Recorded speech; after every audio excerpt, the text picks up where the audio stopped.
आगामी निवडणुकांच्या पार्श्वभूमीवर राज्यभरामध्ये महायुतीचे मेळावे पार पडत आहे। त्याच पार्श्वभूमीवर आज जळगावमध्ये सुद्धा महायुतीचा मेळावा पार पडत आहे। राज्यात सत्तांतर झाल्यानंतर जळगाव जिल्ह्यामध्ये पहिल्यांदाच महायुतीचा हा मेळावा या ठिकाणी पार पडत असून या निमित्ताने भाजप असेल, राष्ट्रवादी काँग्रेस, अजित पवार गट असेल किंवा शिवसेना शिंदे गट असेल, हे तीनही पक्ष एकत्रित येणार असल्याचं पाहायला मिळतं आहे। मंत्री गिरीश महाजन, मंत्री गुलाबराव पाटील यांच्या तसेच मंत्री अनिल पाटील या तिघा मंत्र्यांच्या उपस्थितीमध्ये हा मेळावा पार पडणार आहे। या मेळाव्याची जवळपास तयारी अंतिम टप्प्यात आलेली आहे। आपण जर बघितलं तर या ठिकाणी जिल्हाभरातून येणाऱ्या कार्यकर्त्यांसाठी बसण्याची सुसज्ज अशी या ठिकाणी व्यवस्था करण्यात आलेली आहे। जिल्हाभरातून या ठिकाणी कार्यकर्ते एकत्रित येणार असल्याचं सांगण्यात येतं आहे।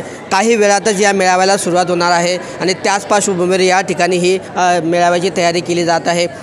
लोकसभेच्या निवडणुकीच्या पार्श्वभूमीवर या ठिकाणी या मेळाव्याला खूप महत्त्व प्राप्त झालेलं आहे। कारण एकीकडे शिंदे गटाने सुद्धा लोकसभेवर दावा केला आहे, तर दुसरीकडे भाजपने सुद्धा या ठिकाणी दावा केलेला आहे। त्यामुळे लोकसभेच्या उमेदवारीबाबत नेमकं या ठिकाणी काय निर्णय होतं, तर दुसरीकडे आगामी निवडणुकांबाबत महायुती काय रणनीती आखतं हे सुद्धा या ठिकाणी पाहणं महत्त्वाचं असणार आहे। किशोर पाटील, TV9 मराठी, जळगाव।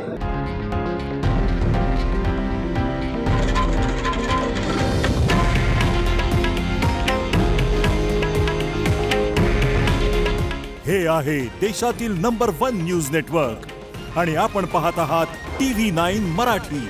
काळजी तुमची, हित महाराष्ट्राचं।